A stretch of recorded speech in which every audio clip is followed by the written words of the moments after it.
So for 8.1 and 8.2, we were looking at one sample at a time and comparing it to a value or finding the confidence interval to find the population average or proportion. For 8.3, we're going to be looking at two samples.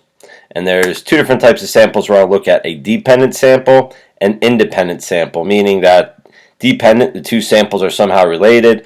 The independent sample means that the two completely separate groups of observations.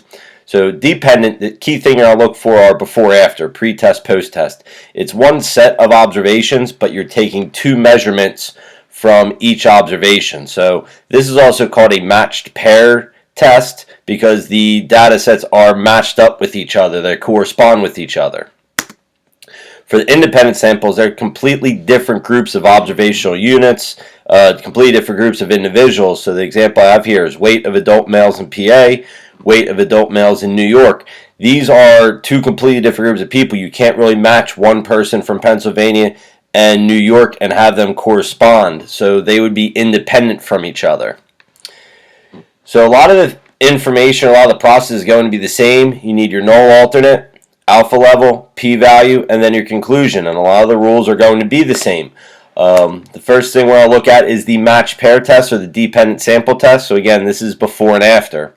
Now, we're going to look at the null and alternate, and even if it's going to be the independent, we're going to be looking at the difference.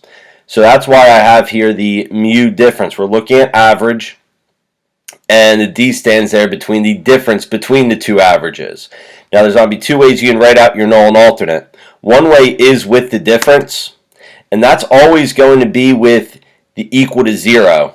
Because you're comparing the two groups. You're not comparing a specific value right now. It's just going to be the two groups and seeing if they're different. And if they are equal and you would subtract them, you would get 0.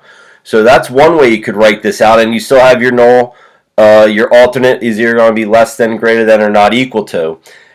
The other way you could write this out is with the two mu symbols, one for each group. Now we did this in the beginning of 8.2 with the worksheet that we had, the writing out null and alternates, and you would just have mu equal mu, mu not equal mu, and you would just label what the two mu's represented, and you'll see that in the example we're about to do. Okay, so either one of these are acceptable. I kind of like the second one better because it makes it a little easier to write out your conclusion and see what your conclusion is saying for the alternative rather than just the equal or not equal to 0. So here, a study was conducted to find the effects of a new UV protection cream. A sample of 20 individuals was taken and their skin condition was analyzed and rated 1 to 100, 1 being bad skin, 100 being good skin. The new cream was used for 1 week, and each day the individuals must spend exactly 3 hours in the sun. Their skin was tested again and rated. Does the new protective cream bring back the quality of people's skin? So for us to say that the new cream is bringing back the quality of their skin, that means that their rating would be higher. So that means the after would be higher rating than the before. So if I do this up, I have mu B equals mu A, and that's all I need. It's just quick little labels to know what represents what. Mu B is obviously for the before, mu A is for the after.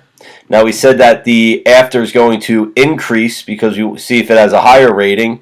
Mu B is less than mu A, meaning after has the higher rating to it.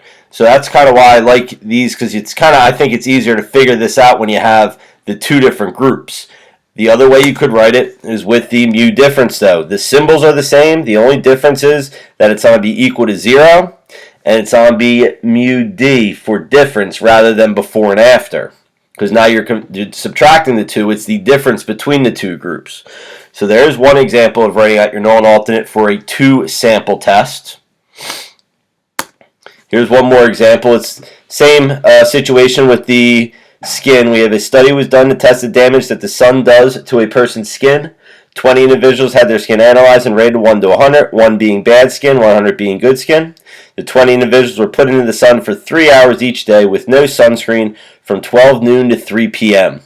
Their skin was rated again after a week. Does the sun lower your skin rating? So that question at the end is pretty important. It says, does the sun lower your skin rating? So that means that we think the after is going to have a lower rating. So here we have mu before equals mu after. Mu before is greater than mu after, because after you're in the sun, we're thinking that's going to be lower. So there's our null and alternate. The other way you could write it is just with the difference. Again, the symbol is the same. It's still the greater than sign. So all that is the same. Okay, so that's your null and alternate. The next video is I'll show the rest of the test, the alpha level, p-value, and your conclusions, which again, most is very, very similar to what we have been doing.